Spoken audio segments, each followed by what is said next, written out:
Hi, I'm Julie, and I help dogs, owners, and trainers overcome separation anxiety so that owners can get their lives back and so that dogs can be happy when left alone. It's a debilitating condition, and I'm really lucky that I get to help people overcome it. I've been working with Amy since I bought List Builders Lab back in April 2018. And the whole process of working with Amy through List Builders Lab, courses that converts DCA momentum, has been a game changer, a life changer. I was in corporate. I now work full time doing something that I absolutely love and that changes lives, owners' lives and dogs' lives. It couldn't be any sweeter. Back in March, I decided I was going to branch out and I was going to work with trainers. So I was going to teach trainers, dog trainers, what I knew. Problem, I had a 20,000 person list. Thank you, Amy, for my owner ICA, but no one for trainer list. Anyway, so I get DCA out again and I decide, right, okay, I am going back to the beginning. I followed everything. I did the course focus, the profit focus freebie. I built a small but mighty list. I got out in front of my ICA. I did Facebook Lives. I podcasted. My Facebook Lives and podcasts in the launch runway were focused on overcoming objections. I got a great sales page thanks to Ry Schwartz's element in DCA. I got really good at scraping copy from Facebook groups and stuff like that and populating my sales page. I got a brilliant webinar written. I tested my idea with clients, with potential my ICA. They told me it would fly. So I was good to go.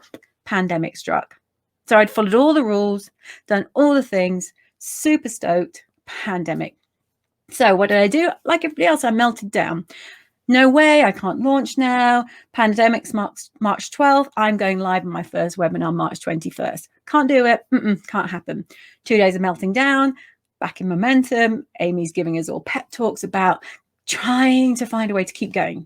Stay in control of what you can control. Pick myself up, realize I did have something that people needed. They needed to help owners with dogs, and they can work online. So I knew I had something that they needed, but now I don't have a sales page because my copy's out of whack because I was talking about previous pain points. Do I need to revise my webinar? And so on. My nurture sequence, non-existent. But I decided to go ahead anyway. Even though emotionally I wasn't there, I knew I had something. I had to serve my ICA and I was going to do it. I went ahead. I did 2 webinars. I actually canceled the webinar. I would never do that.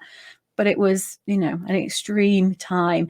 So I ended up with 32 sales, a $21,000 first launch, first time I've ever launched that program, off a list of people that was 0 at the start of February.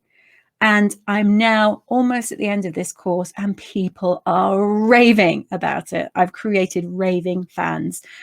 Honestly, people would look at what I did and say, oh, but she broke the rules. She didn't follow the Amy process. So how? I followed Amy's process to the letter until the pandemic broke. But I tell you what, because I've followed Amy's processes in the past to get to where I was with my other ICA and my other products, I knew her process worked. I knew DCA worked, but I also knew which rules I could break. I knew if I had a great webinar, I could keep people engaged after cart was open. I knew if I tested my idea with my ICA, I was more than likely going to have an idea that would fly and that I could sell. And I knew if I had been out in front of my clients, my ICA, as I had been, with a profit focused freebie and Facebook Lives to overcome their objection, it was all going to fly. So that's why I kept going, and that's why it worked, because when you follow the way that Amy sets it out, when you learn when you learn why it's all there, why she lays it out the way she does, you have faith in the whole program process, and you know which rules you can break if you need to. And I tell you what, pandemic, a once in 100 years pandemic, if there was ever a time to break the rules, it was now. But I tell you what, if I hadn't followed Amy's process to the letter up to that point and in the past, it wouldn't have happened. So thank you, Amy. An amazing launch. I can't wait to do my next one. You really, really, really have transformed my lives and the lives of so many dog owners and dogs around the world. Thank you.